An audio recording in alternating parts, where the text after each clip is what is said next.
என்னுடைய தம்பிகள்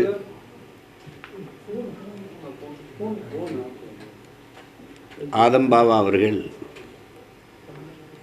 எழுதி இயக்கி தயாரித்திருக்கிற படம் இந்த உயிர் தமிழுக்கு. அதை என்னுடைய தம்பி அமீர் அவர்கள் நடிச்சிருக்காங்க. அதில் அதாவது அவர் நடிச்சிருக்காரு அப்படின்னு சொல்கிறத விட வாழ்ந்திருக்கார், ரகலை பண்ணியிருக்கார். அப்படி அது ஆரம்பத்தில் நாங்கள் அமைதிப்படை எடுக்கும்போது எங்கள் அண்ணன் சத்யராஜ் அவர் நடிப்பு எப்படி பேசப்பட்டதோ அதே மாதிரி பண்ணியிருக்கான் என் தம்பி. ரெண்டாவது உரையாடல் அவ்வளவு நேர்த்தியாக அவ்வளவு வலிமையாக இருக்குது இந்த படத்துக்கு. இந்த திரைக்கதை மிக அழகாக நகர்த்தி கொண்டு போகுது அந்த வசனம். அது என் ரெண்டு தம்பிகளுக்கும் பாராட்டு. அமீர் எப்படி சொல்லணுன்னா ஸ்க்ரீனில் ஒரு ரகலை பண்ணுவாங்க, விளையாடுவான்னு அந்த மாதிரி பண்ணியிருக்கான். அது வெளியில் இப்படி பார்க்குற மாரி தாடி வச்சுட்டு இப்படி இருக்கிற மாரி நீங்கள் திரையில் பார்க்க முடியாது. வேறு மாதிரி பண்ணியிருக்கா அப்படி படத்தில் கூட நடித்த எல்லாரும், அவங்க குறிப்பாக கதாநாயகன் நடித்த அவங்க ஆனந்தராஜ் ஐயா, என்னுடைய சியான் ராஜ் கபூர், அண்ணாச்சி இமான் அண்ணாச்சி, தம்பி கஞ்சா கருப்பு, கூட நடித்த எல்லா கதாபாத்திரங்களுக்கும் ஒரு முக்கியத்துவம் இருக்குது. சும்மா வந்துட்டு போனாங்கன்னு இல்லாமல் எல்லா கதாபாத்திரங்களும் செறிவாக செதுக்கப்பட்டிருக்குது.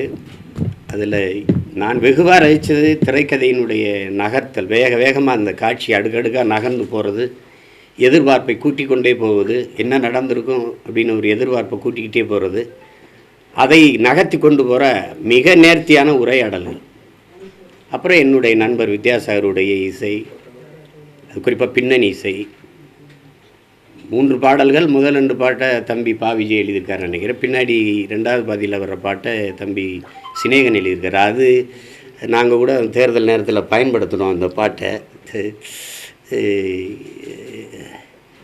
வெளுக்குது ஜனநாயகம், அடித்து கிழிக்குது பணநாயகம், ஏன்னா ஓட்டுக்கு காசு கொடுக்குறத அது சட்டையர் பண்ணி வந்திருக்கோம். அந்த பாட்டு ரொம்ப நல்லா வந்திருக்குது படம். அது நாங்கள் விரும்பினது வாக்குப்பதிவுக்கு முன்னாடி இந்த படத்தை கொண்டு வந்துடணும்னு நினச்சோம், அது முடியல.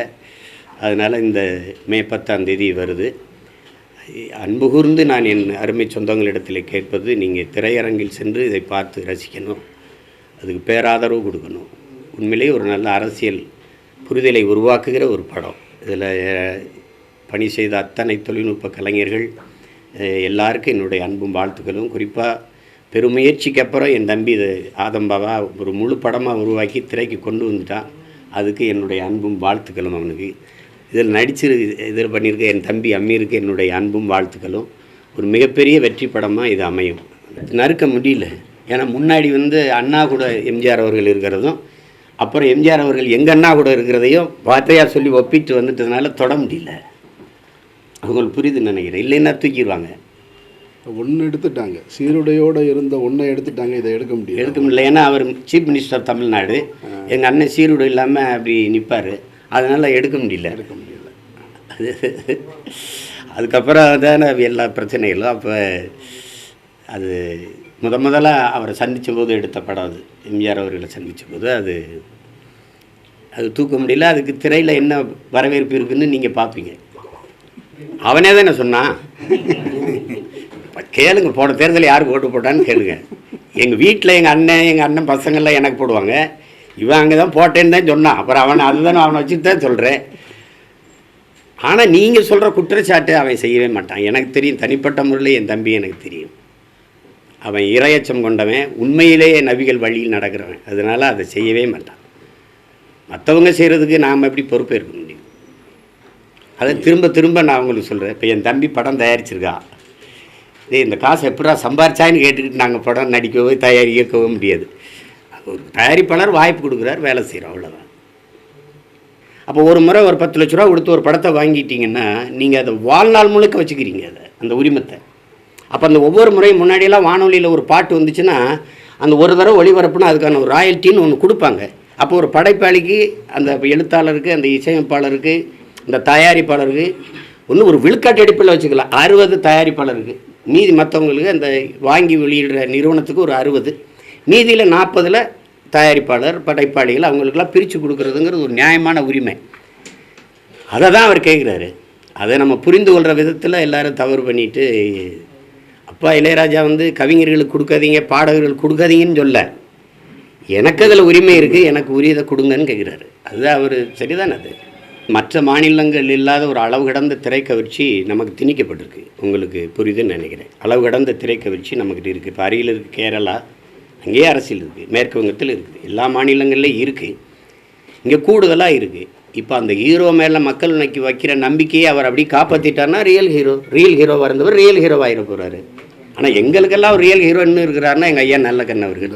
இந்த இடத்துல நீங்கள் எப்படி தரம் வைக்கிறீங்க? 1200க்கு 1199 மதிப்பெண் என் தம்பி வாங்கியிருக்கிறாரு. நான் 800 வாங்கி எல்லையில் தான் தேர்ச்சி விட்டுருக்கேன், பார்டரில் பாஸ் பண்ணியிருக்கேன். ஆனால் நான் நீட்டில் தேர்ச்சி விட்டுறேன், இவர் நீட்டில் தோற்றுறாரு. அப்போ இவர் தகுதியற்ற மாணவர்ன்றீங்க மருத்துவம் படிக்க. இப்போ நீங்கள் இந்த +2 மதிப்பெண் எதுக்கு அப்போ தூக்கிடுங்க. நேரடியாக நீட்டுக்கான கோச்சிங்கை வச்சுட்டு நீங்கள் அப்படியே கொண்டு போயிருங்க. எதுக்கு +2 மதிப்பெண் எதுக்கு? அது தேவையில்லை. அப்படியே நான் தேர்ச்சி பெற்று வந்தால் எனக்கு பாடம் நடத்த போகிற பேராசிரியர் யாருன்னா அவர் நீட் எழுதி வந்தவரா? இல்லை, பழைய பேராசிரியர். பாடத்திட்டத்தில் தான் மாறுதல் இருக்கா? இல்லை, அதே பழைய சிலபஸ் தான். அப்போ அதே பேராசிரியர், அதே பாடத்திட்டம், அப்புறம் எப்படி தரமான மருத்துவம் வரும்? தரமான மருத்துவரை நீ எப்படி உருவாக்குவ? நீட்டியே தனியார் முதல்ல நடத்துகிறாங்க, அதை யாராவது கேட்குறீங்களா? அது அமெரிக்க நிறுவனம் ஏன் நடத்துது? தனியார் ஏன் நடத்துது? பரீட்சை நடத்துகிறதும் அமெரிக்க நிறுவனம், கோச்சிங் சென்டரும் தனியார் நிறுவனம். அது கேட்கணும்ல. நீ